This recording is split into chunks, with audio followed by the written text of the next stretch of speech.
तो आज हम डिस्कस करेंगे लेटेंट हीट। ओके, तो लेटेंट हीट क्या होता है? The energy which to have supply to change the state of matter is called latent heat. वह एनर्जी जो मैटर के स्टेट को चेंज करने के लिए हम सप्लाई करते हैं उसको हम बोलते हैं लेटेंट हीट। जैसा कि आप ने पिछले वीडियो में डिस्कस किया, आपने पढ़ा कि जब भी किसी मैटर को हम हीट देते हैं, एनर्जी उसको देते हैं बाय हीटिंग, गर्म करके, तो उसके स्टेट में चेंजिंग होता है। वो सॉलिड से लिक्विड और लिक्विड से सॉलिड स्टेट में कन्वर्ट हो जाता है। तो जो हम एनर्जी उसको देते हैं, जो जहां से एनर्जी मिलता है अपने स्टेट को चेंज करने के लिए, उसको हम बोलते हैं लेटेंट हीट। ठीक, अब हम कह सकते हैं कि heat energy which have to be supply to change its state is called the latent heat. हम क्या कह सकते हैं? Heat energy which have to supply to change its state is called latent heat। उसको हम बोलते हैं लेटेंट हीट। आप सवाल ये उठता है, जैसे सपोजर मैं आपके पास, मान लीजिए आपने यहाँ पर लगा दिया, आपने यहाँ पर वाटर भर दिया और इसमें थर्मामीटर लगा दिया। थर्मामीटर लगाने के बाद आप इसको हीट करेंगे तो स्टार्टिंग में आप देखेंगे कि थर्मामीटर का टेम्परेचर राइज करेगा, धीरे धीरे टेम्परेचर राइज करेगा। बट एक स्टेट ऐसा आता है, समय ऐसा आता है कि आप इसको हीट करेंगे, नीचे से हीट करते जाएंगे और टेम्परेचर जो है हमारा थर्मामीटर का राइज नहीं करेगा, फिक्स हो जाएगा। ठीक, तो उस समय जब हम इसको हीट करते हैं तो that heat is called the latent heat. ठीक ना, यानी वो जो हीट होता है, हीट तो हम उसको दे रहे हैं पर टेम्परेचर इसका राइज नहीं कर रहा है, तो वो जो हीट होता है वो हीट क्या करता है कि इसके स्टेट को चेंज करने के लिए यूज हो जाता है। सॉलिड से लिक्विड में आपने सपोज यहाँ लिक्विड से अगर रहेगा तो वेपर में कन्वर्ट हो जाएगा, सॉलिड रहेगा क्या होगा आपका? लिक्विड में कन्वर्ट होना स्टार्ट हो जाएगा।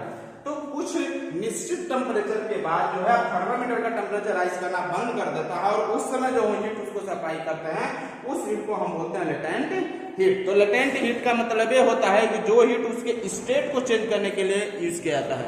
ठीक है, यानी किसी भी सब्सटेंस के स्टेट को चेंज करने के लिए जो हीट देते हैं उस हीट को हम बोलते हैं लेटेंट हीट। यहाँ पर जो है लेटेंट हीट दो प्रकार का आपको पढ़ना है, लेटेंट हीट ऑफ फ्यूजन और लेटेंट हीट ऑफ वेपराइजेशन। तो लेटेंट हीट ऑफ फ्यूजन क्या होता है, लेटेंट हीट ऑफ वेपराइजेशन क्या होता है, इसके बारे में हम डिस्कस करेंगे। ओके, तो चलिए हम डिस्कस करते हैं लेटेंट हीट क्या होता है। हमने देखा, अब हम देखेंगे लेटेंट हीट ऑफ फ्यूजन।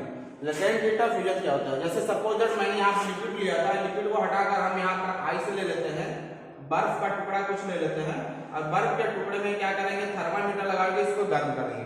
तो आप क्लियर है कि इसका बर्फ है तो इसका टेम्परेचर 0 डिग्री से कम होगा। मान लीजिए इसका टेम्परेचर -10 डिग्री है, तो जब इसको हम हीट करेंगे तो 10 से -6 क्या होगा? टेम्परेचर इसका राइज करेगा, यानी -9 -8 -7 ऐसे करते करते 0, जैसे 0 पर आएगा, -9 से -9 -8 -7 -6 -5 -6 करते जैसे 0 पर आएगा, अब इसका टेम्परेचर राइज करना क्या होगा? बंद हो जाएगा। अब टेम्परेचर राइज नहीं करेगा, अब यही पर टेम्परेचर फिक्स हो जाएगा। भले हम नीचे से हीट करते रहे बट इसका टेम्परेचर राइज नहीं करेगा। उस समय क्या होगा?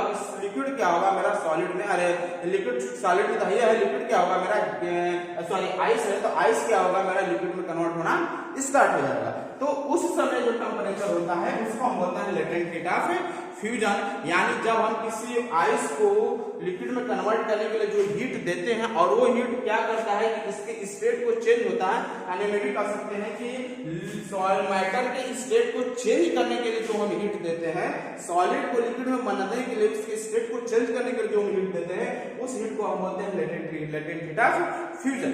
ठीक, तो ये मेरा लेटेंट हीट ऑफ फ्यूजन होता है जिसमें सॉलिड को जो है लिक्विड में कन्वर्ट किया जाता है।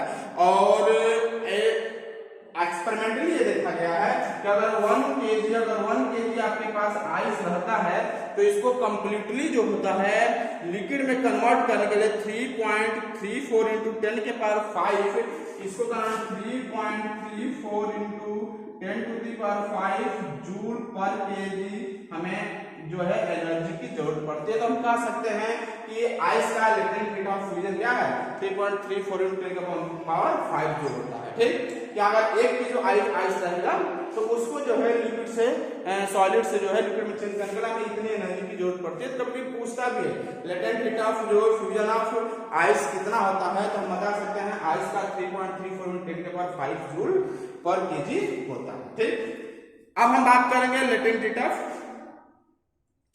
लेटेंट हीट ऑफ वेपराइजेशन की बात कर लेते हैं। तो लेटेंट हीट ऑफ वेपराइजेशन में क्या होता है कि जैसे सपोज दैट अब यहाँ से हमने आइस को हटाया और यहाँ पर मैंने लिक्विड रख दिया। ठीक है, जैसे हमने लिक्विड की चर्चा हम किए थे। अब लिक्विड को जब हम हीट करेंगे तो इसका टेम्परेचर राइज करेगा, राइज करते करते करते करते किसी फिक्स टेम्परेचर पर जाएगा और जाने के बाद जैसे ये 100 डिग्री सी पर पहुंचेगा, 100 डिग्री सी पर पहुंचने के बाद अब वो जो है इसका टेम्परेचर राइज नहीं करेगा और 100 डिग्री सी पर टेम्परेचर फिक्स हो जाएगा। हम नीचे से हीट करते रहेंगे फिर उसका टेम्परेचर राइज नहीं करेगा। अब यहाँ से लिक्विड क्या होता है वेपर में कन्वर्ट होना स्टार्ट होता है। तो जो टेम्परेचर जो हीट हम देते हैं कब, जब 100 डिग्री पहुंच जाता है तब उस समय जो हम हीट देते हैं इसको लिक्विड से गैस में कन्वर्ट होने के लिए, उसको हम बोलते हैं लेटेंट हीट ऑफ वेपराइजेशन। क्या, तो the heat supply to change the state of matter by rising its temperature, बिना उसके टेम्परेचर को राइज किए, ठीक ना, विदाउट राइजिंग इस टेम्परेचर, बिना इसके टेम्परेचर को राइज किए उसके स्टेट को जो है the temperature which supply to change the state of matter without rising it temperature, उसके टेम्परेचर को विदाउट राइज के इसके स्टेट को चेंज करने के लिए जो हम हीट सप्लाई करते हैं उसी को हम बोलते हैं क्या, लेटेंट हीट ऑफ वेपर। चूंकि लिक्विड स्टेट में है तो हम ये भी कह सकते हैं कि the temperature which supply to a liquid to convert into gas without rising temperature, liquid को गैस में कन्वर्ट करने के लिए बिना उसके टेम्परेचर को राइज के जो हीट एनर्जी उसको देते हैं उसको हम बोलते हैं लेटेंट हीट ऑफ वेपराइजेशन। तो 1 किलो अगर आपके पास मान लीजिए 1 kg अगर वाटर हो आपके पास, कोई लिक्विड हो और उसको अगर हमें कन्वर्ट करना है वेपर में, तो उसको कन्वर्ट करने के लिए 22.5 × 10⁵, तो यहाँ पर जो होता है 22.5 × 10⁵ जूल जो है पर केजी, इतनी जो है हमें हीट की जरूरत पड़ती है। तो लेटेंट हीट ऑफ वेपराइजेशन मेरा इतना हो जाता है और लेटेंट हीट ऑफ फ्यूजन मेरा इतना होता है। इस 2 पॉइंट को आप याद रखिएगा। तो हम बात करेंगे सब्लिमेशन।